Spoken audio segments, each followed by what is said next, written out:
afternoon, everyone. Thank you for joining us today for Virtual Day Trip to Wine Country, presented by Citi. I'm Sam Kimball from New York Wine Events, and we have a special Citicard exclusive tasting today, and I am really excited about it because we're going to be tasting 6 different wines virtually with the winemaker.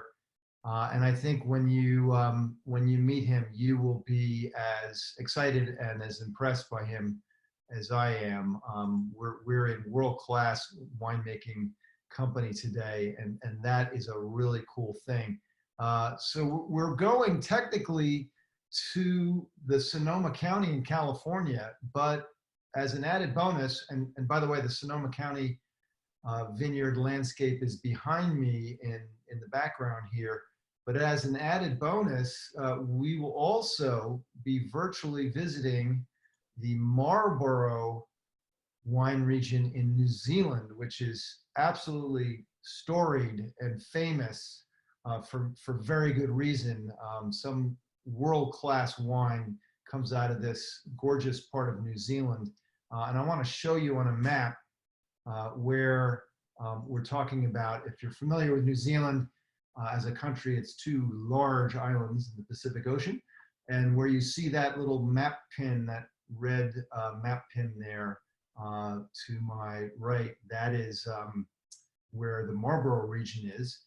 And then as part of the added bonus, where we're visiting multiple gorgeous winemaking regions, we're going to also stop in the Mendoza wine region in Argentina.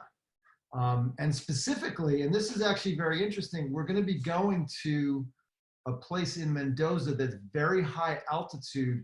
The wines in the Mendoza region can be made at altitudes of 500 feet or 6,000 feet.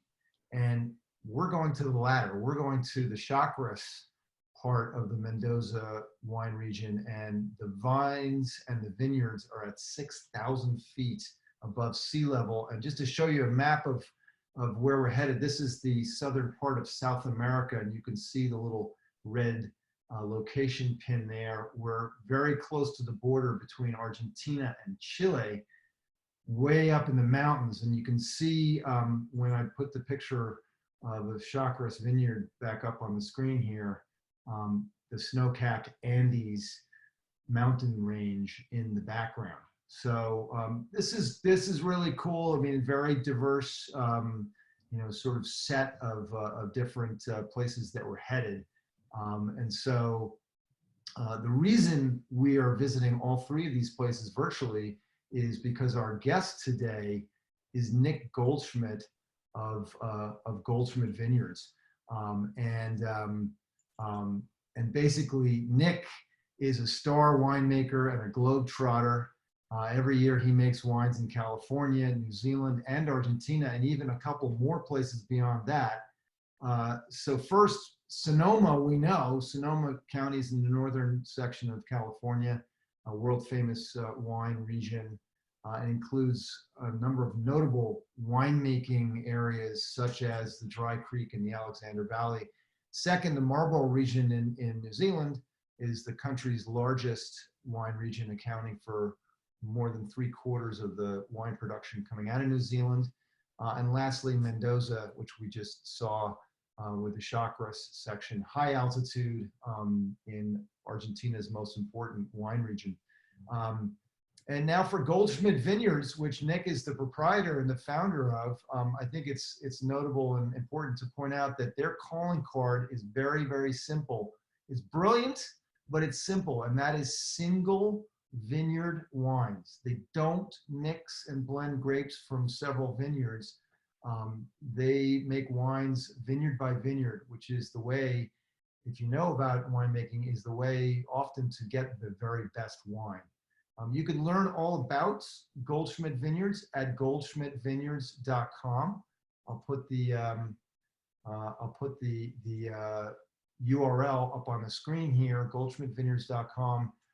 And by the way, if you visit that URL, this is the the deal spoiler alert of the day. We have an opportunity to get the wines we're talking about today at 10% off by going to goldschmidtvineyards.com. All today's wines available on the front page. Just click on the 4-pack or the 6-pack. No promo code needed. Select the 4-pack or the 6-pack, and the discount is automatically added. If you have questions during the session, please put them in the Q&A panel in Zoom. And also, most importantly, let us know in the chat module in Zoom where you are tuning in from. We love to hear from you guys and know where everybody's tuning in from. We have lots of people watching, and so please let us know. So without further ado, it's an honor today for me to host Nick Goldschmidt, the founder and head winemaker at Goldschmidt Vineyards. Nick has not only worked on Goldschmidt wines, but many, many household name brand wines that you may have heard of, such as Cloudy Bay, Terrasses, Franciscan, Estancia, Ravenswood. I mean, it's a who's who of wines that Nick has worked on, in addition to his own fantastic wines from Goldschmidt Vineyards. In the global arena, his work has taken him to Mexico, Spain, Argentina, Australia, and his native New Zealand. So Nick, it's a pleasure to have you. Thank you so much for being part of this today. Yeah, thanks for having me on, man. It's a real pleasure to get out from outside. It's nice and toasty out here in California, so sitting indoors for a minute's pretty good. That's awesome. Well, and I want to ask you, you know, since we're tasting 6 wines, we're gonna talk a little bit about your philosophy and background, but we're gonna jump right into the wines, because so much of who you are is about the wines themselves. And Nick's experiencing a heat wave there in Sonoma, so he's got a cold bottle of Boulder Bank Sauvignon Blanc with him. Yep. I'm waiting for you guys to give me the nod to open it so I can drink it. You can open it right now, but You ready? So I want to ask you, did you start out in the very beginning with Goldschmidt Vineyards, your own brand and winery, with a particular philosophy and approach in mind? I mean, I know I mentioned the single vineyard thing, but what was the approach? Well, you know, I worked a few vintages in New Zealand, Australia, and Chile before I came to California in 1989. In 1990, I got the job as chief winemaker at Simi Winery that you may have heard of. And Simi at the time was owned by Louis Vuitton. And then we got sold to Constellation. Constellation. And then I left Constellation, went to Allied Domecq, and then which became Jim Beam, which became Constellation. So during that 25 years of corporate life, I met the best and discovered the best vineyards from around Napa and Sonoma. And so what I wanted to do was go out on my own. While I went out on my own, was to nurture some of these vineyards that did no longer have a home, because a lot of these larger companies, for whatever reason, they choose to work with larger vineyard holdings. And so a lot of these small growers didn't really have a way to market. And so my idea was to work with these small growers and give them, so having single vineyard, single varietal, single vintage, and making all the wines vegan. So 4 V's, vineyard, vintage, vegan. It was an opportunity for me to, you know, take what you would normally get in a wine club situation to a slightly larger scale as we went out through the 3-tier system as well. So today, a lot of those growers that have been, who worked with me even at Simi back in the 90s, are still with me today, 3 of them in particular. And so it's a great privilege to be able to work with these vineyards that I now know that are over 30 years old. And we talk often about old vine Zinfandel, but we very rarely talk about old vine Cabernet, and even rarer to talk about old vine Chardonnay. And yet we and I really value the ability to make different and more unique wines from these older vineyards, because I really think they're quite different. They're non-clonal, they're still old field selections, they're still planted on the traditional rootstocks and still owned by the same families. And so that's really unique. And then secondly, to be able to, you know, when someone says to me, how long is that wine going to last for? I can show you a wine that I made from that vineyard 20 or even 30 years ago if we're lucky. So having that sort of history as well is really important to me too. I think that's so cool to hear. And one of the things we do at New York Wine Events is we take people on tours to wineries and vineyards, and one of the things that people love doing and we love doing with them is walking out into the vineyard and into the vines and looking at the fruit and understanding that process. And so to hear you talk about these smaller producers, smaller growers, and cultivating them for your brand, I think it's really instructive, at least for me as a wine enthusiast, to understand that philosophy and the origin of the fruit that you guys are using. Yeah, I think if you look at what's going to happen to the industry, maybe the COVID is going to push this transition along a little quicker. If you look at France, Germany, Italy, there's two sorts of wineries. There's farm to gate, which means you've got to go to the place and meet the owner and buy the wine. And then there's the negociant, who are the big producer that buy perhaps wines in bulk and then slap their label on and do it that way. So we're quite fortunate in California in that we sort of have this middle tier, somebody like me, who not only are we farm to gate, but we also have some wine out in the 3-tier system as well. So please, my quick message to everyone out there today is, please support the smaller companies, the smaller family businesses, because without us, the options will become very limited when you head to a supermarket or a retail store. And be careful, because a lot of the brands that you know and love that you think are small family businesses are often not. So yeah, just be careful about your research, and don't be suckered into that first pallet of wine that you see when you walk into the store. There's a reason why it's there. Yeah, I mean, listen, the wine industry has perfected the art of branding some of these labels and brands that you see in many, many places, in many, many retailers that are actually just sub-brands of multi-billion-dollar companies. And some of those, not a few of those wines, quite a few of them are factory made, a lot of additives, a lot of automation, and it's not handcrafted, sort of minimal intervention wine. It's factory stuff. And good on the branding people and the marketing people in the business. But I mean, I won't mention any names. I want very much to mention some names, but there are some things that you see on the shelves and you think, oh, that's so quaint, and there's nothing quaint about that bottle. It's made in a factory by a huge corporation with a lot of additives. We have a couple of questions. I love this. We have a couple of questions already. So Nick, if it's okay with you, we're gonna answer some questions on the fly. So Scott has a question. How many years does it take to establish a premium vineyard? Well, I'm doing it right now, actually. Tomorrow, on Monday, I'm going to be ripping out 10 acres. That is going to be one of my, it's very rare for me to do this because I might be dead by the time the thing is up and running. But it takes 3 years to get a crop.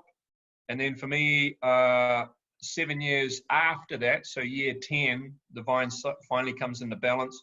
The commercial life expectancy from a corporate vineyard standpoint is 30 years. I don't believe the vineyard is in complete balance until year 20. And I actually prefer the wines from after 30 years. So the problem these days is we have a lot of disease pressures, and this is complicated, but we have a lot of, with global uncertainty, I'm not saying global warming, but global uncertainty, we're getting a lot of different pests that we never used to have because we're not getting the cool that we used to have in the winter. And so those pests are now moving further north, and with them come different diseases. So trying to keep a vineyard longer than 30 years is becoming more and more difficult. But my background is in horticulture and viticulture. I became a winemaker. I became an enologist after I got sick of the winemaker telling me what to do in the vineyard. But my passion is really vineyard. And I think that if you look after the vineyard in a minutia, it's more expensive and more tricky, and it takes a lot more hands-on from the owner. And a lot of these owners are big landowners, and they don't really care about walking up and down roads. but I walk up and down every row every year for sure, and just nurturing and marking the vines that I want to pull out, et cetera, et cetera. So just keeping an eye on everything will help me push that vineyard beyond 20 years and hopefully beyond 30 years. So, yeah, I mean, I think it's important to repeat, and this is a very basic thing. Not a lot of people know this, but it takes 30 years to really establish vines. If you plant vines tomorrow, come back in 25 or 30 years and you got something. So this next, I love this next question from Myra. Nick, you're gonna hate this one. Is there one wine region that Nick favors and why? Now I put you on the spot. You're gonna get in trouble no matter what you say. Yeah. So my quick answer is there's no one region, but there. How do I say it? There's an attribute that I'm looking for. So the attribute is coolness. So unfortunately today, coastal's been done. When people think cool climate, they think coastal because it's close to the ocean. But there are other places to have cool climate: north, south, and altitude. And we didn't talk about this earlier, but we also own a vineyard in Chile. We don't sell it here in the US, but the vineyard in Chile is on the 48th parallel. So it's very, very far south. It would be equivalent to where I work up in Okanagan in Canada at the 49th parallel. So those places are really, really cold. So how do you mitigate the temperature? How do you avoid frost, which is a big deal, and also hail, which comes on and off as well. So, and rain, we get rain during the harvest as well. So these are all things that make growing vineyards north and south very difficult. But I think it's the future. I think it's interesting because when you have cool climate, you get more acidity, brighter fruit. And the one example we are going to show you today is Chacras, which is from high altitude, which is the third thing. So even though if you look at the parallel where we are on the global parallel system, the Chacras vineyard is not that far north, not that far south, but it is high altitude. And when you have high altitude, you get the same thing: freshness, acidity, and these mineral wines. And I've always been a mineral. I'm always more of a Chablis fan than I am a Burgundy fan. I mean, I love the crispness and the gunflint mineral character that you get from those sort of wines with less wood. These days more concrete, but yeah, that sort of direction. That, we were talking earlier before we opened up that factor, am I hungry, am I thirsty, that character. And so you get that from these cool climate areas. So north, south, and altitude. So Myra, the answer is cool. And cool. Not cool as in fashionable, but cool as in temperature. Yeah. All right. So how does global warming impact wine growing, and also what draws people or business owners to producing wine? We got 6 wines to drink. We do. We're gonna answer this one, or this is a double header question, and then we're gonna jump into the first one. Well, global warming, yeah, I mean, that's what I've been talking about. I mean, I've given talks at UC Davis, at the ASCV conference, both in North America and the Chilean and Argentinian conference in South America on this very subject for over 2 hours. So it's not a simple answer, but we're getting more heat, more fires, and then we're getting flooding in the winter as well. So the extremes are just becoming more and more common, and but definitely we're getting a heat, and in some ways it's actually working to our advantage, I hate to say, because Cabernet, we're getting maturity of, Cabernet is needs longer hang time. So quality of Cabernet with global, if we call it warming, is actually improving because the tannins are ripening. The problem is that early varieties like Chardonnay and Pinot, well, particularly Pinot Noir, because we picked Pinot Noir first, they're suffering because now you have to pick super early, and you don't have sugar, flavor, and tannin. You can actually see a little chart. I was drawing one the other day. This is acidity, and acidity decreases as we get closer to harvest. Brix, sugar starts to increase, flavor and tannins. So these things all ripen differently. And if you pick earlier, the sugar may be there, but the acid, flavor, and tannin are not. And so that's a disadvantage. So cooler, as we get warming, cool climate varietals are going to suffer, and warm climate varietals are actually going to improve in quality. So that's a quick answer. But we're going to have more diseases, more uncertainty, et cetera, et cetera. And what draws people or business owners to producing wine? Well, you know, I was brought up, I don't know anything else other than making wine. So this is my first vintage was 1982. So I've been making wine since then. Things that attract people into the wine industry, to me, is not the right things to say on air. And I think there's a big difference between people who started making wine at a young age and people that buy their way in. They're completely different. And unfortunately, when there's a lot of money involved, the people that are able to buy in can do that. And so there's a big difference there. But I'm a farmer. I like to drive tractors. This morning I was out weed whacking one of my organic vineyards. So I weed whacked this morning for 3 hours. Then I jumped on a tractor for about an hour, went for a quick swim, and then I'm here. That's awesome. That's awesome. By the way, we had Klein, we had Charlie Segalettos on from Klein Cellars, and you might know this. They have like a 500 or 1,000 head of sheep, a herd of sheep that they let into the vineyard, and they wander around. They do all the weed whacking for Klein. Yes, and we do that in New Zealand too. During the winter, we put the sheep in, and but you've got to be very careful with the way you lay out your irrigation lines. And we can also bring the sheep in. You're not going to believe this, but we talk about how tall the sheep are, because the sheep will actually eat the leaves in the fruit zone, and then we'll take them out. But also in Argentina, in Chile now, with our vineyard down there, we're putting in llamas, because the llamas are really interesting. So they mow grass down. They'll eat more grass than what sheep do, like goats. Goats eat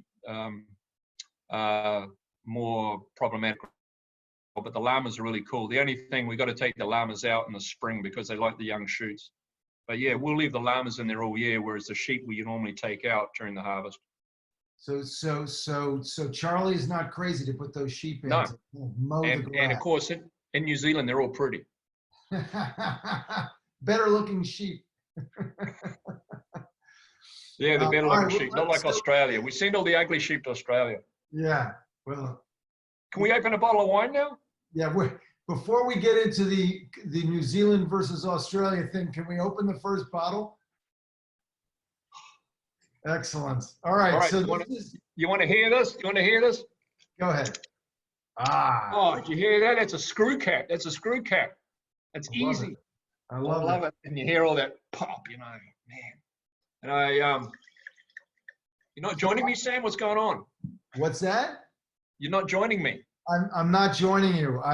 Well, the last time we had you on for one of these sessions, as you know, I ordered a case of the Boulder Bank Sauvignon Blanc, and it was so good that we've gone through the case and I don't have any left.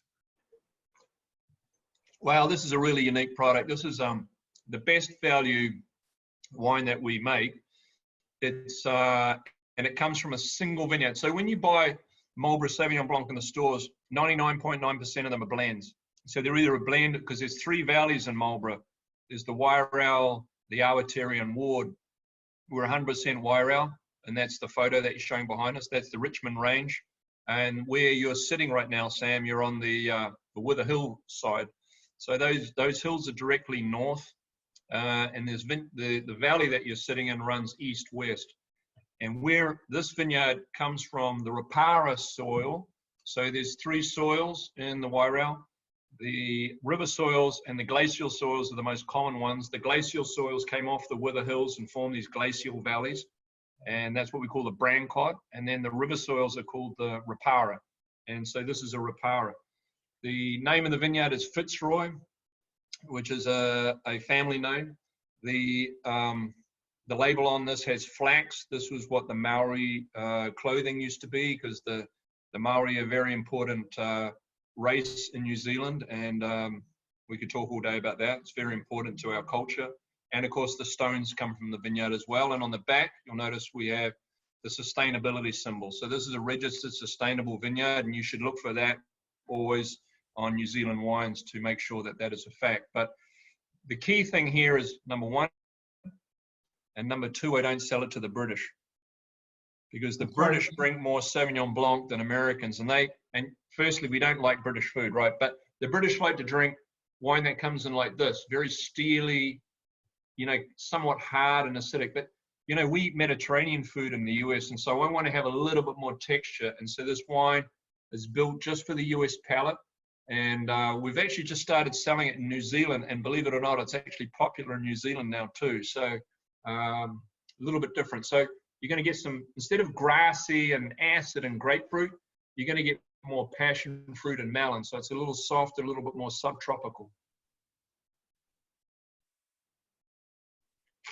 Yeah, this Sauvignon Blanc, when I tasted it, absolutely blew my socks off. It's $22 a bottle, I think, and it is spectacular. And the other thing too is we were talking earlier about factory-made wines which have additives and chemicals and things. This is a sustainably made wine with minimal intervention. Talk about what the sustainability factor means for a wine like this, Nick. Well, there's many ways to. Firstly, we could talk about, you know, my second degree is in organics and biodynamics. It wasn't called that back then, but we could talk all day about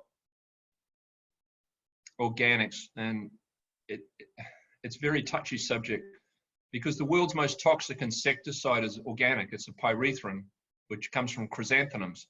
Not only does it kill weeds, but it kills dogs and cats too, but it's organic. So you got to be very careful about when you think about organic. What if I was to go to a store, what I would like to see is pesticide residue free or herbicide free. And so even though sustainability means, you know, we're putting the product back into the vineyard, the big thing for me is herbicides. And I learned that when I went to France for the first time. I'm like, I walk into the vineyard and the vineyard is alive. And then I went to Australia before I came to California. Nothing. Vineyard is dead. I came to California the first time. Same thing. Dead. Nothing. Because we'd herbicided. Because without grass and weeds, there's nowhere for the insects to live. And you go through a period of 3 or 4 years where the bad guys outnumber the good guys, but eventually the good guys take over.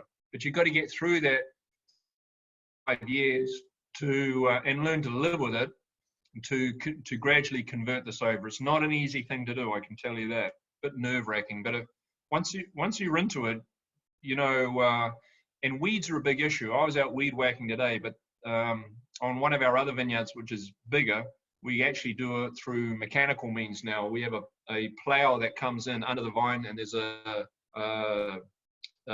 arm that knocks it around the vine, and we can remove the weeds and throw the soil back. It's becoming really efficient. So those machines, the quality of those machines is becoming better and better. And so it's only a matter of time before those things will be able to be used on stony soils as well, like this guy, because Ripara is stony. So it's much harder to use those machines on it. So Nick, when you open up that screw top, you crack open that screw top, and that bottle of wine is open. What do you look for and smell for when you're opening that wine? Well, the first thing I do when I open a bottle of screw cap that I don't know is I look at the inside, right? So that's shiny. That's tin. That's got tin on the inside.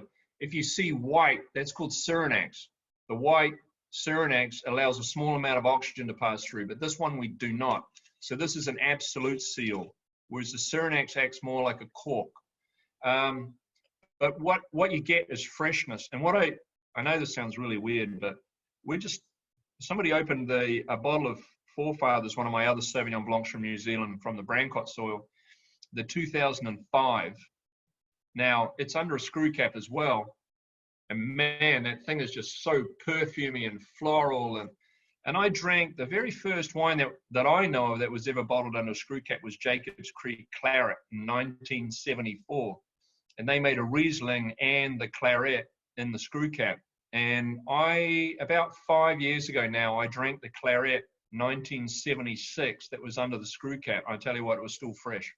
And so screw cap keeps these wines, especially aromatic wines. I think it's really important for Sauvignon Blanc, Riesling, Gewürztraminer. All these varieties need to be in a screw cap, and I would say Chardonnay. But we're also making Cabernet under a screw cap now as well, and that's been very interesting for us too. So for the pedestrian among us, which I include myself, is a screw cap 100% of a seal that no oxygen can get in and start the process of turning that wine into vinegar versus a cork lets in a tiny bit of oxygen? Vinegar? What are you talking about? That's the theory. I mean, nothing is an absolute seal, but that's as an absolute seal as we can possibly get. I mean, so the reason why the screw cap is more effective in keeping oxygen out than a cork. Oh, yeah. I mean, cork has got like so many problems, and the main problem is not even a cork problem. The main problem is a glass problem. When you get to the bottom of your bottle and you stick your finger, you pull the cork out and you stick your finger in here, you'll feel a ridge in there, and that's because glass manufactured in the US, China, and Mexico, and Italy, where most of our glass comes from, is not perfect. And so to put a cork in there, it takes a while for the cork to re-expand against that piece of glass. And so during that time, plenty of oxygen is passing through, even though it's cork finished. That is not the way the winemaker sent it to you. So then you throw in so you got this random oxidation thing, because it depends on how elastic that cork is pushing against the glass. And then you've got everything else. What temperature was the wine bottled at? Because if it was bottled cold, it's going to pull oxygen in as it warms up. If it was bottled warm, it's going to push out through past the cork and provide too much pressure. Then you got cork flavor. I mean, we don't want cork flavor. Put a cork in your mouth and taste it. Do you really want that in your wine? No. So there's many, and then we've got TBA, TCA, trichloroanisole, and So this begs the question, Nick. Why wouldn't every high quality, high focus winemaker and winery to go 100% screw cap? Because wine can be considered a living being. It's not like we're selling orange juice or vodka or beer, which has to have an absolute seal. You don't want any of those things oxidizing. But wine, because of tannin polymerizes, and that's what makes wine interesting. It's like when I made beer, I hate to tell you this, but I get to talk about beer once. I get to tell you the story about the beer. With wine, I get to tell you the story every year, because every year is a different vintage, it's a different process. I change my winemaking a little bit. It's a living, this is fruit. This is not wood. This is not cork. This is not alcohol. This is fruit that we're trying to get people to drink and enjoy. And this is why wine is such a social and interesting food group, because you get to talk about it and everyone has an opinion. And that's what I love about wine. All right, so should we head south to the Chacras region of Mendoza? I thought you would never ask. I chilled this a little bit. All right, so I want everybody to take in this gorgeous view behind me while Nick is preparing that taste there. Well, there's a saying: you take your white wine out of the fridge 20 minutes before you drink it, and you put your red wine in the fridge 20 minutes before you drink it. I agree 100%. By the way, when are you going back down to Chacras? As soon as they allow me, because right now Chile's in pretty bad shape.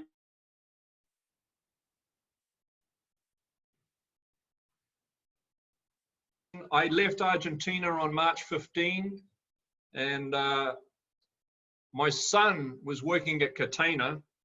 He's a winemaker as well, and I went back to Chile, and then I got back out in on March 29, but he was stuck. Now, this is an interesting cork because this is bamboo. Yeah. So this is not even cork. This is bamboo. This is a totally green, recyclable product. Wow. Yeah, I love it. I think bamboo is a really fun product. And yeah, I mean, who's got bamboo in their backyard they can't get rid of? All right, so Nick, quick facts on the Chacras Malbec from Mendoza in Argentina. What's the price point of this bottle? It's usually about 25. 25 bucks. Something like that. We'll talk about the tasting notes in a moment. What food would you pair this wine with? Oh, anything with any sort of spice. You know, I'd even, well, I mean, Argentina, there's two food groups, right? Pasta and steak. So do whatever you want to your pasta. But, you know, I want to have something more in my food that's in the wine. So for me, like a cheesy textural pasta dish, but then with a little bit of herb, you know, cilantro is obviously my favorite because it gives me a little bit more spice. And then when you drink this, the food, that sort of cheesy flavor is going to give you more texture and more weight. So when you drink this, it's going to make that wine it's going to add layers to that wine. But when you drink this wine, it's going to go, you know, it's got that little acid bite that you go, oh man, I'm hungry. I've got to go back and eat that cheesy course. I mentioned this to you yesterday when we talked, but I like Malbec. But I find that there's a lot of times where I get a glass of Malbec and the finish is a little bit harsh. I like it coming in, I like it on the tip of the tongue, but going down, it's like, oof, it's got a little bit of a kick that I don't enjoy. What's that all about? You're absolutely correct. And the problem is the Americans do not understand what Malbec is. There are three Malbecs. There's Malbec, there's Malbec Cot, and there's Bonarda. And those three things are often confused. Bonarda is black, is a different variety. It's very, very black, and it's got very high pH, so very, very textural. For those who haven't tried a Bonarda, usually every retail store has one Bonarda. Go and try a Bonarda because you'll be blown away. And that is what gives you the dryness and the astringency. But it's a very, very cheap grape because it produces about 3 times as much as Malbec. Malbec Cot is a smaller cluster. It ripens a bit earlier. I call it the French clone of Malbec, but people in Argentina say, no, that's BS. But it's usually $1,000 a ton cheaper and it produces a higher crop, and that's called Cot, C-O-T. Yeah. And I'm not a fan of that at all. It's too green, it's too spicy, but it is cheaper. So a lot of people add that as well to lower the price. Yeah. And that also gives you dryness. But this wine is 100% Malbec. There is no pot, there's no Bonarda. You want a Malbec of the 3 types of Malbec. You want the Malbec type, and you're not going to get that harsh finish. And you know where that saying came from is in Chile, because we used to say Merlot. If you say Merlot once, you get Cabernet, because there was everyone thought Cabernet was Merlot. Yep. And so everyone went, you want Merlot or do you want Merlot? It's the same thing when you go order a coffee in Chile. You have to say cafe. Otherwise, if you say cafe once, you get Nescafe. Right. No, but this is the thing. And with wine and being as infinite a topic as it is, these are the tips you need to know. Because for me now, I'm not going to have a Malbec that's a Cot or a Bonarda. I'm going to get the Malbec. That's where I want to go. But you can't tell unless you know the winery. I mean, the retailer's not going to know. It doesn't say it on the label. You really have to, you can call me, Sam. I'll tell you which ones are Malbecs and which ones are not. All right, so give us the tasting notes. Cindy is asking, she loves the aroma. Is that violets? How would you characterize the taste? She is right on.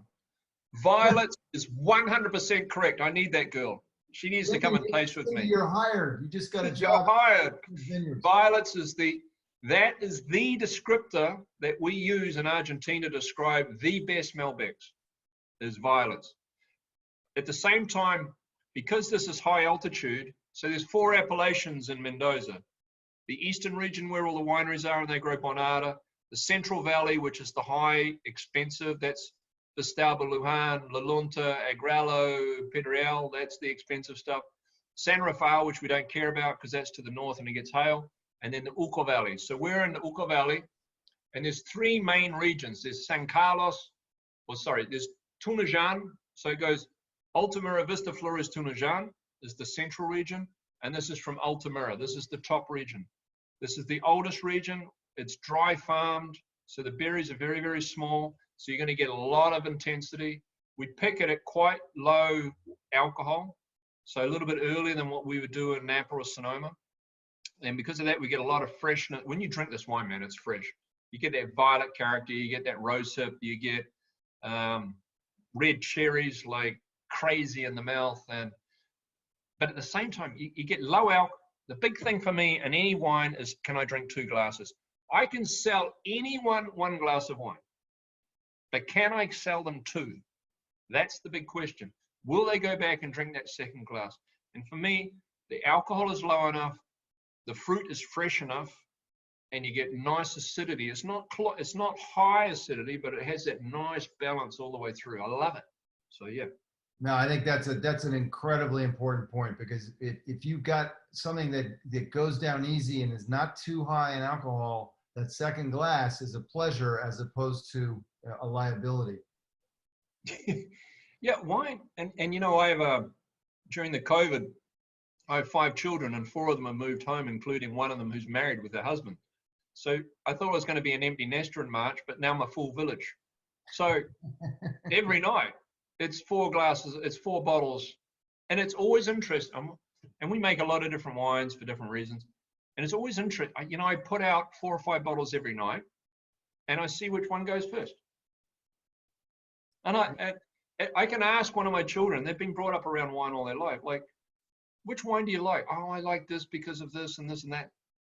And what they say and what they do are often 2 different things. So I like that, you know.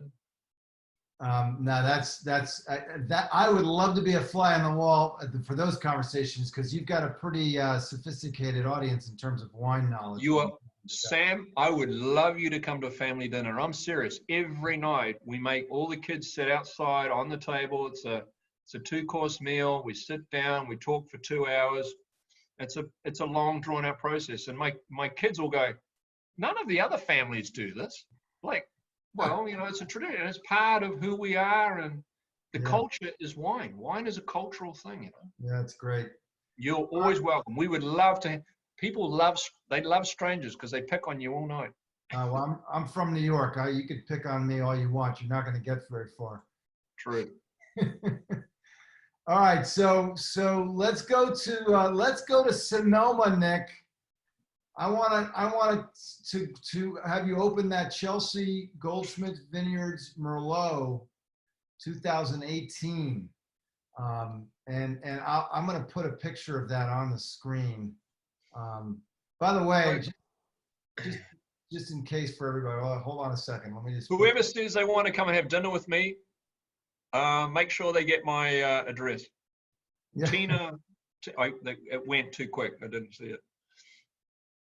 All right, hold on a second. Really quickly, I want to show everybody this is the bottle of the Sauv Blanc that we tasted. And I'm going to show everybody the Chacras bottle, so you know what this looks like. If you bought it before the tasting, good on you. But if you want to get bottles of this, or get the 4-pack or the 6-pack, these are the bottles. And now we're going to the Chelsea Merlot. How much is this bottle? What's the price point on this, Nick? So normally about $20, and this is had 2022, something like that. But on the I think on the discount, because you're not only getting 10% discount, you're getting a discount off a discount, so it's multiple. Well, so $20, I mean, is for world-class wine, and a Merlot like this is an incredibly fair and it's a great value. And it usually gets 90, 92 spectator. So this is the 2017 got a 92. The 18 hasn't been scored yet, so the 17 got a 92 spectator. So you know it's right in there. That's way up there. Yeah, for the price, in California, it's the #4 selling Merlot behind Duckhorn, Decoy, and St. Francis. Is that right? In retail, and it's This is a Cabernet drinker's Merlot. And Chelsea's our oldest daughter. So it all began in 2000 when I got all my kids together one day and I said, I was telling them how we made power in Chile when Pinochet was in power. For those who remember Pinochet, he was the dictator in Chile. And the way he'd control people was he would cut off food, cut off oil, or he'd cut off power. And so making wine without power was difficult. So we started making wine without electricity in 2000. We hand-picked, we handy-stemmed, which takes 2 days to do half a ton. Pigeage, punch down, basket press, hand bottled, and we make a barrel every year. We call it 5 Gold Hands Unplugged, because of my 5 kids. And so in 2004, Chelsea wanted to start making wine with me. So the label, when Chelsea was 2, I traced around her head and then she colored it in, and that's where the label comes from. It just got updated last year, and because we started giving the girls some hair and a little bit more personality in their image. And Chelsea is a marine biologist. She's doing a master's in biology. And so she's looking at yeast and bacteria, which is a lot of what we deal with wine. And so it's fun talking to her about and being part of the blend. Now, she's a firstborn. So there's a big story about this. We won't go into it, and you'll notice on the labels that if you put the labels up again, Sam, you got Chelsea, Katherine, Hilary. If you put the Katherine up now, you'll notice it faces a different direction. So Chelsea faces to the left on your screen. And if you put up Katherine, it faces to the right, because Catherine's the middle daughter, so she thinks outside the box. For those in the audience today that know who are a middle child, I'm a firstborn. We always say the liars, the manipulators, the think outside the box children, where middle children will describe themselves as peacemakers, lovers, the union of the family. And I see that in my kids. And so making wine with each of them is really interesting. So Chelsea, when I blend with Chelsea, everything has to be perfect. Smooth, supple, round, ripe. 100% perfect, seamless. And that's what this Merlot is. It's a Cabernet drinker's Merlot, so it's a little bit more rich because of the vineyard. It's got a more loamy soil, so better water holding capacity. Because the big problem with Merlot is the berry size. The berries weigh 1.2 grams. Cabernet weighs 0.95 grams, and dry farm Cabernet weighs 0.9 grams. So your skin to pulp ratio changes. So you want to keep that Merlot in full turgor with good water. So when I bring it into the winery, I can extract the heck out of it. And that's a Cabernet drinker's Merlot. So yeah, it's totally, when I drink this wine, all I think about is her perfection. And yet when we blend the Katherine, Kate's more difficult to blend with, because Kate, she wants the same, but there's a piece of the vineyard that has a bigger canopy, and the wine is much richer. It's more like a Petit Verdot character in this Cabernet portion, and she always wants to add more, and I always want to add less. So when you drink Chelsea, you get this full rich. When you drink Katherine, which is a Cabernet, you get this. You get this big build on the finish. And when I drink that, I always think of Kate, because she always wants to put in more of that richer, lusher part of the vineyard, So with the Merlot, with this smooth, even delivery on the tasting notes, what's a perfect food pairing? Oh, well, there is only one food for Merlot. Okay. And that's an undercooked flank steak. Ah. Very thin, very quick. Yeah. And man, my mouth is watering just thinking about it. So I'm going to do that tomorrow night, because we cook down and we live on Dry Creek River, and I have a little barbecue pit down there on the river, or we do a naked fire, and so I'm always looking for things to cook quickly. I'm going to stop on my way home tonight and buy a couple of flank steaks, or skirt steak. Skirt steak's even better because it's got a little bit more fat in it, and a bit of rosemary on top. Like, just cook it with a bit of rosemary, get a little bit more. Oh man, I'm doing it. Speaking of cooking, Scott has a question. What do you think about cooking with wine? Well, sometimes I put some in the food too. But Nick will be here all week, everybody. Yeah. There's 23,000 unemployed comedians right now, and you're stuck with me. Do you ever use wine in your preparing of the food? Pretty much every night. Good. Yeah, I love reduction. I do a lot of, because of these family gatherings that we have, and we're about 10 meters or whatever that is in yards, feet, from the kitchen to the outdoor deck where everyone's sitting. So I want to keep everything flowing and quick, So I do a lot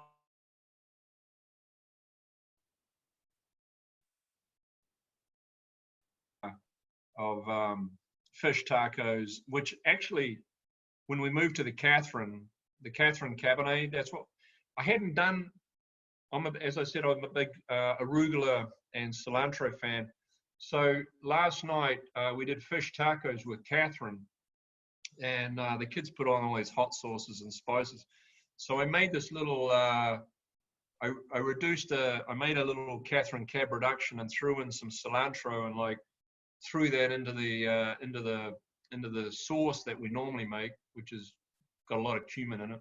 But used that, and then that went, man, that really matched up well with Katherine. So the answer with Katherine is going to be my new go-to next week when I do that one. So the answer is, as recently as last night, you used one of these wines to make a wine reduction as part of your cooking process. As I said, I open 4 bottles a night. There's always one on the table. So speaking of the Katherine, I have a personal interest in moving along to that one as our next selection. I recently had a bottle of that Katherine Cabernet, which is made. It's a Sonoma grapes, right? It's a Sonoma Alexander Valley, and it's this one retails for about $35. I don't know. It should be cheaper than, you should be able to find it cheaper than that. So it's it should be closer to 24, 25. Oh, okay. So it's in the $25 range. Well, I got news for everybody watching. This Katherine Cabernet Sauvignon from Goldschmidt Vineyards, at $25 or so, I was blown away. I literally, that question that I love, does drinking the wine make you thirsty or does it make you hungry? It made me both. I just wanted to keep drinking it. It was absolutely spectacular. Fabulous Cabernet. Karen's on the chat box. Karen, can you quickly put up what the price is of the Katherine, please? And the Chelsea, perhaps? So this is an amazing, amazing vineyard. I've been working on this vineyard since 1990. And I don't know what to say. This vineyard is now, so you're drinking a wine, it's under $25. The vineyard is over 40 years old. It produces about 3 ton an acre on a sandy loam. No clones. This is all field selection. So this is pre-1990. Whenever, if you drink wines after 1990, they're all clonal. And that, I don't know, it's hard for the consumer to figure out which is not and which is, because no one's going to tell you. But pre-1990, a lot of these are all field selections. We could talk all day. They're lower yield, lower sugar, more diverse flavor, etc. And yeah, I can't believe I'm still working on the same vineyard. This used to be semi-reserve Cabernet that sold for $75. Same winemaker, same vineyard, but under. Karen, are you there? So under $25. Well, and by the way, for anybody who's curious, I mean, this is a $25 wine that tastes like a $125 wine to me.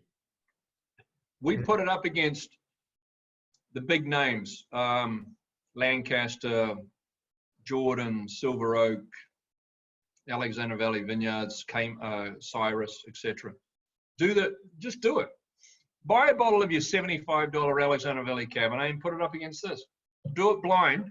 This is the way I always test people. And I do this to my kids a lot of nights too.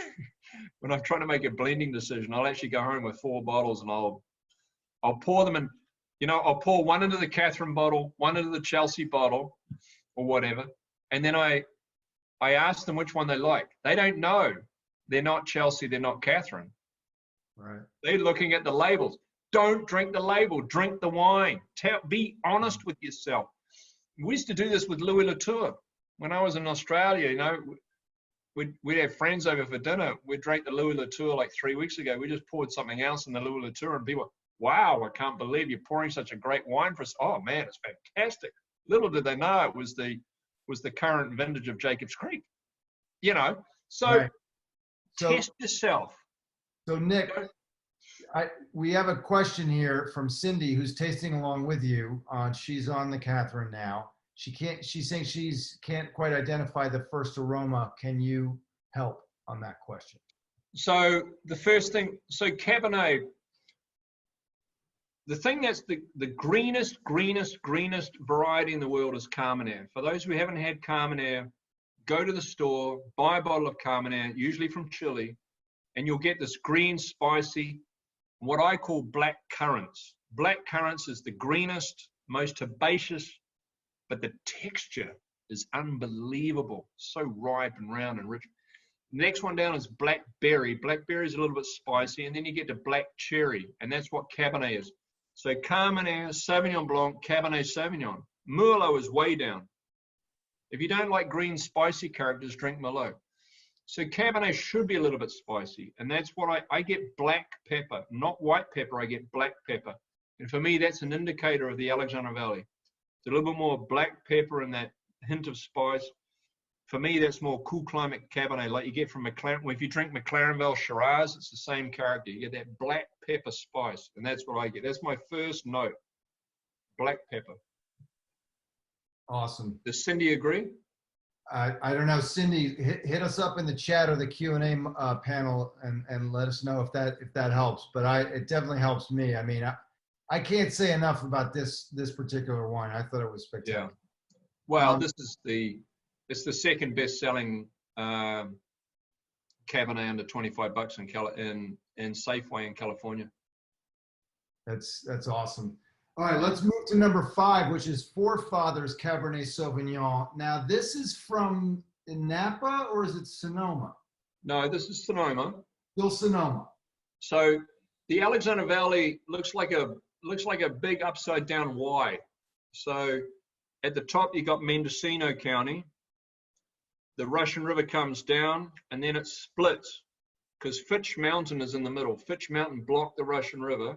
And that's where I'm sitting right now. This is in Healdsburg. We're 1 hour from the Golden Gate Bridge.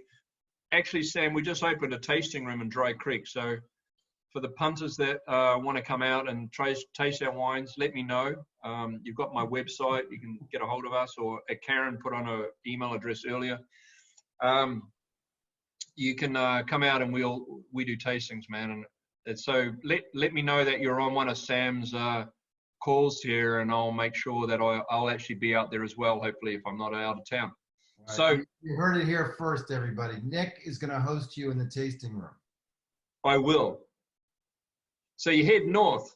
So the middle of the valley is Geyserville, and the top is Cloverdale.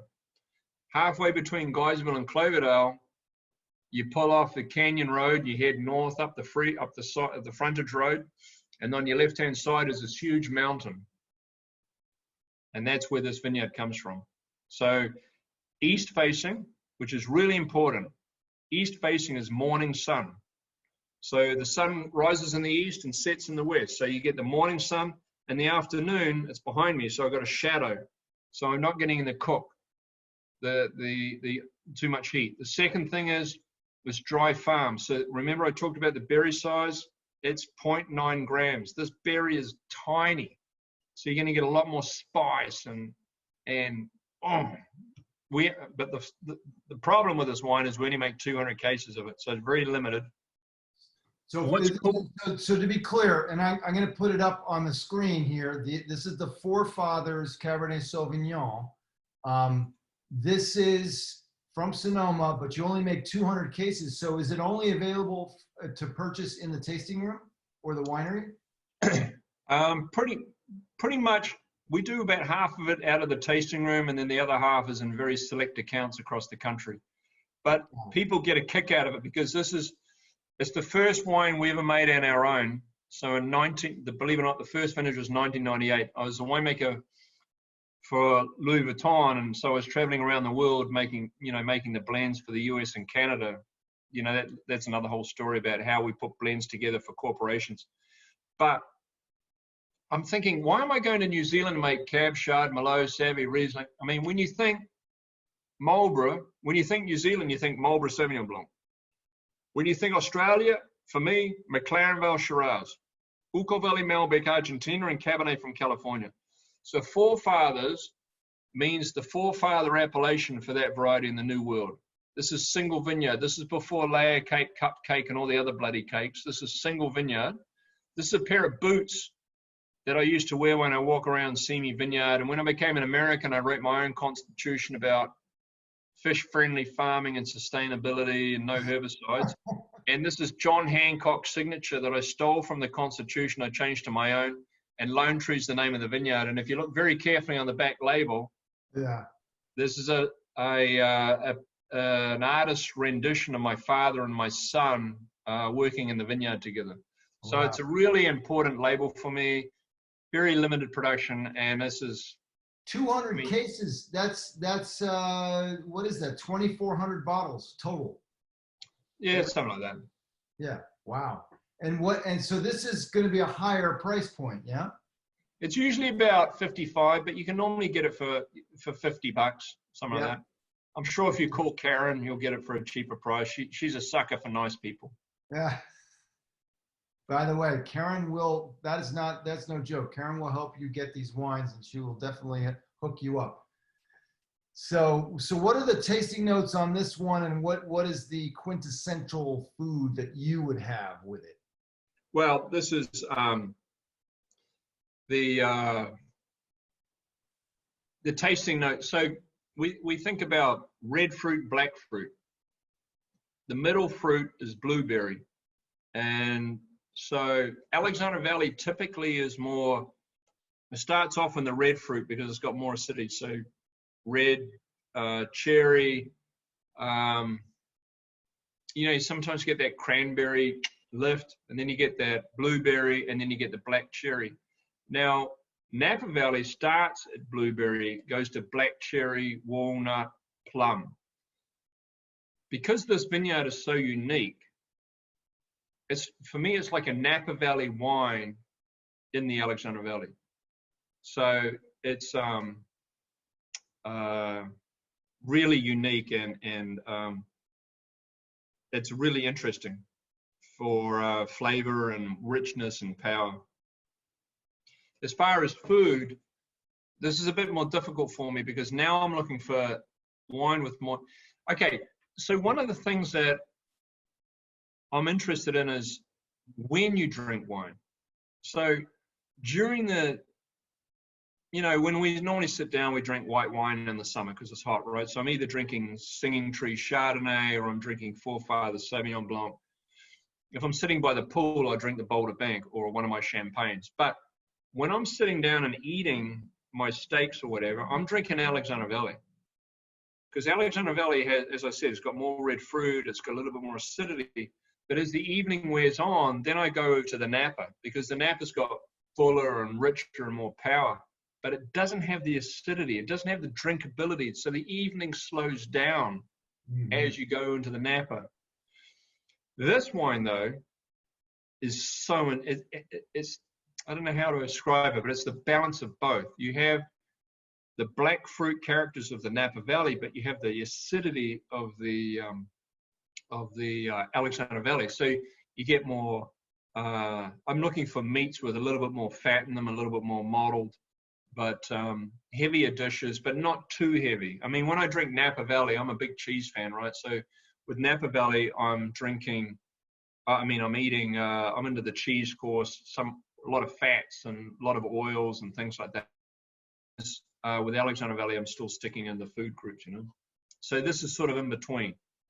So I do a lot of Chateaubriand type styles, or, the classic kids, they always want tri-tip, whatever. But that's where I'm at with this one. Yeah. And I'll do Hilary.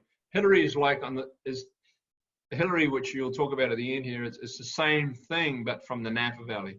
So.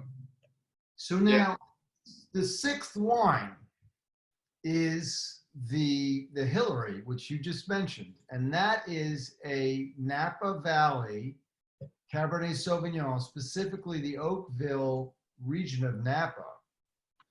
And, you know, whereas we were just talking about a fantastic Cabernet Sauvignon, the Katherine out of Sonoma, and also a wonderful Cabernet Sauvignon Sonoma from the Forefathers brand.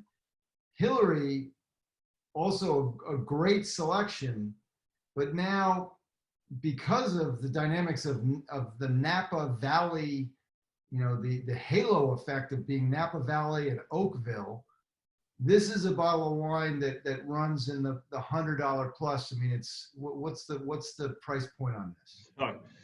No. So Mondavi Oakville is $75. Yeah. This is 55. Oh, I'm sorry. So it's only 55. Okay. I thought this was above that. Okay. So it's, yeah, most of what we do out of Oakville is in the cheapest Oakville we do is called Game Ranch. It's called Game Ranch, and retails are 85, $90. But this is Hilary, and Hilary comes to you at about 55. It's the best value Oakville that you'll find out there. Well, that's my point, is that Oakville, Napa Valley, Oakville region wines are generally really pricey. Well, you'll notice I'm not showing you the bottle because on Friday, a guy comes in and he goes, "How much Hilary you got in your office?" I said, 18 bottles. He says, "Cool, I take them all." So should I not be showing it on my screen right now? The problem with this wine, I mean, I don't know. People suddenly realize that it is possible to get Oakville under $100. You know, in Oakville, okay, the big argument is Rutherford versus Oakville. Okay, you got the other appellations, Vita, Spring, Atlas, Howe, Diamond, Pritchard Hill, you know, Tocolone. I mean, Tocolone is actually in Oakville. Pritchard Hill is actually in Oakville.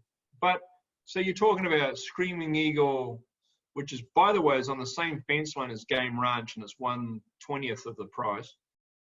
Game Ranch. So you got Screaming Eagle, Scarecrow, Harlan, Groth, Rudd, Nickel and Nickel, Mondavi. These are all in Oakville. Rutherford, of course, you got Camus and all those guys. But this vineyard, Hilary, when you're heading south from St. Helena to Napa, so you go past Rutherford, then you go past Oakville. So the first big winery you'll see on the right is Faniente, which is in Oakville, and then you get to Mondavi, and across the street from Mondavi, you got Nickel and Nickel, and you drive past Nickel and Nickel. The next driveway is Hilary, and the next driveway is Opus. So this is the vineyard. When you're standing in the vineyard, I can eat the berries from Nickel and Nickel, and I can eat the berries from Opus. So Nick, but this same driveway. This is why I got interested in the world of wine and got into the wine business, because I'm always looking for that $50 bottle of wine that tastes like a $250 or a $550 bottle of wine.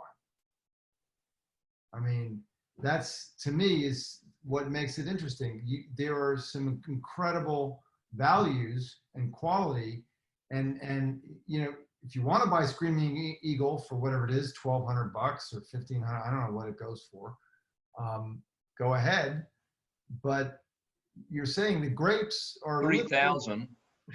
Is it 3,000 for the Sauvignon Blanc? It's crazy. Yeah, I mean, the grapes are share a fence line with a vineyard that makes an incredible Napa Cab, and it's not $3,000 a bottle. No. It's you know, I always joke about we're very close to Asia here in California. So when we get the nuclear bomb that drops on us at some point, and you run to the bunker, yeah, and you show up with your one bottle of Scarecrow, Screaming Eagle, Opus, Nickel, or your 3 6-packs of Hilary, who's going to get let into the bunker?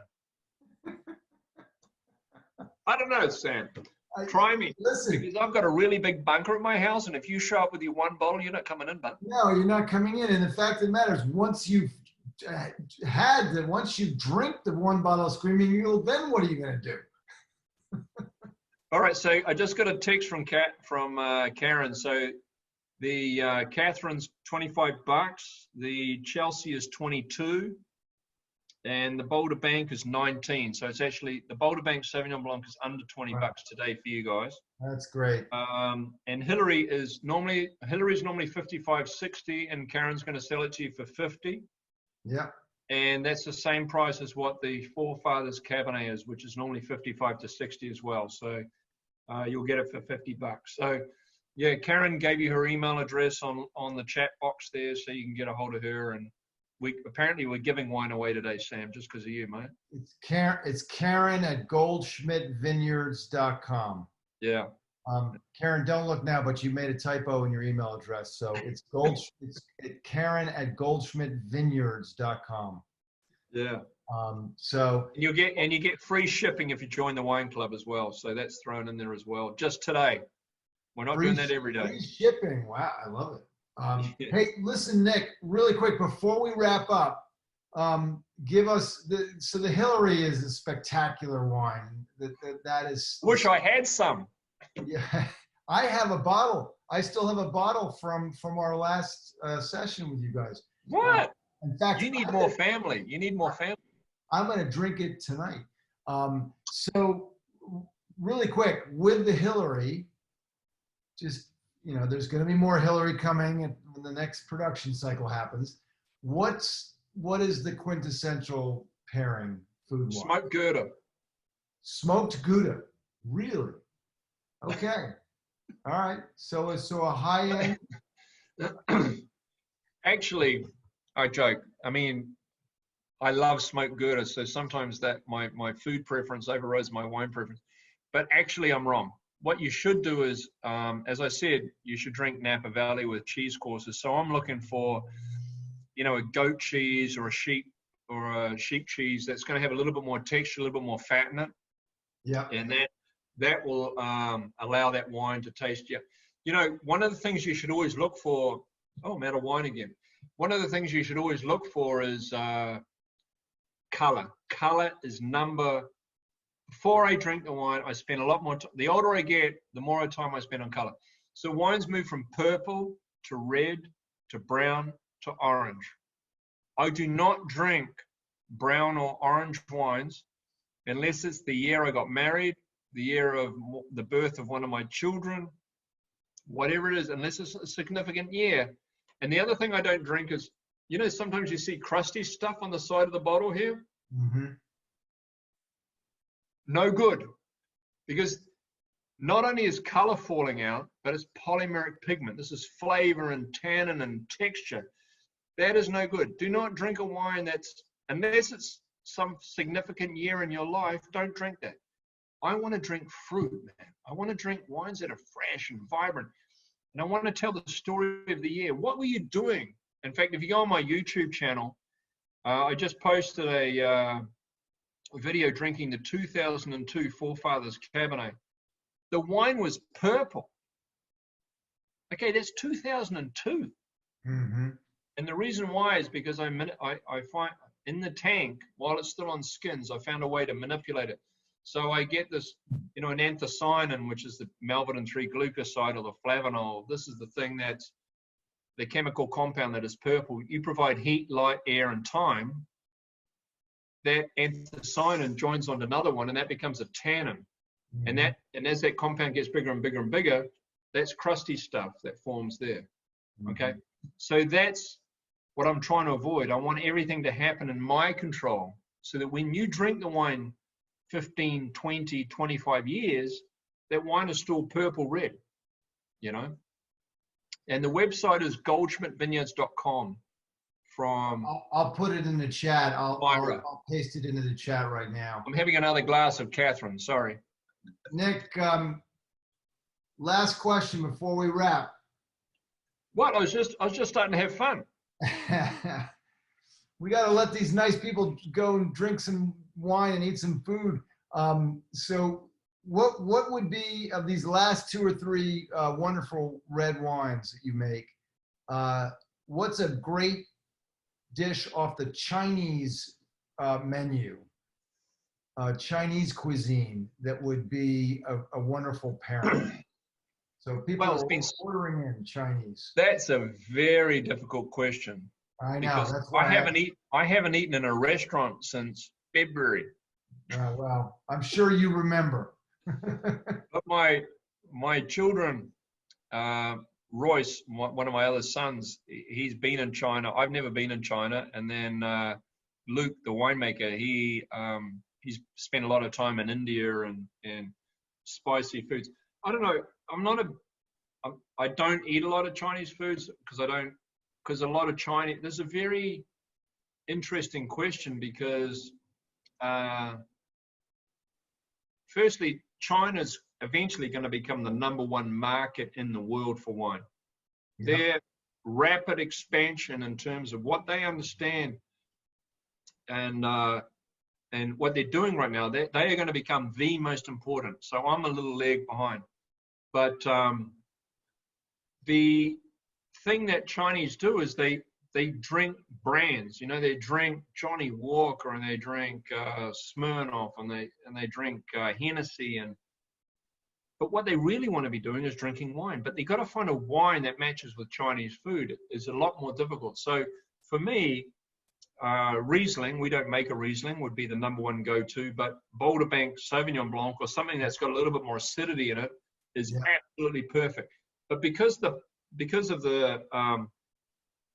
the spiciness of Chinese food and the way that being, Hong Kong and that, open fire oils, it's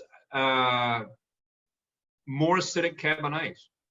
So if you're going to drink Cabernet with Chinese food, my automatic go-through is Katherine. I'd be looking at that because it's fresher, it's vibrant, it's got a little bit more acidity, and you're gonna be able to eat that spice with it because the spice is lower in Katherine than it is in Hilary. I think those are three great suggestions. Then Riesling, a great Sauvignon Blanc like Boulder Bank, that'll cuts through some of the spice. But look, I mean, the reason I asked the question is, there's because of what's going on, there's a lot of people ordering in, a lot of people are home. And so, at least in my house, we do what you do. We sit down for dinner every night. We usually cook, but once a week, we try to give the chef the night off, and we'll order in Chinese or some other cuisine. And it's good to know, like, okay, what's a great go-to bottle? And I think I can't say enough good things about Boulder Bank Sauvignon Blanc, as everyone knows, but that would be great with the Chinese food. And I think that Riesling too. I mean, here we're based in New York. I mean, New York is a world-class center of Riesling production. This is New Zealand, man. Greenstone. Yeah. And then look, a really full body structured California cab like the Katherine, I think would be a great selection as well. And you can't miss with Katherine, and it's pretty much if you go to your retail store and you can't find Katherine, send me an email. So you take Karen, put up her email address, Karen at Goldschmidt Vineyards. Just change it to Nick at goldschmidtvineyards.com, and I'll find out your nearest retail store or anything you want. So or complain, because it's available in 49 states. So we're not in West Virginia, in case anyone's in West Virginia. All right. Well, listen, Nick, thank you so much. It's been great talking with you as always. And I want to thank everybody who hung out with us this evening, this afternoon, this evening. You're a wonderful audience and so much interaction. It was really cool and fun. And thanks Citi for doing it. And Citi was great to support our doing these sessions, and we'll keep doing them because I think that I literally was at a winery today.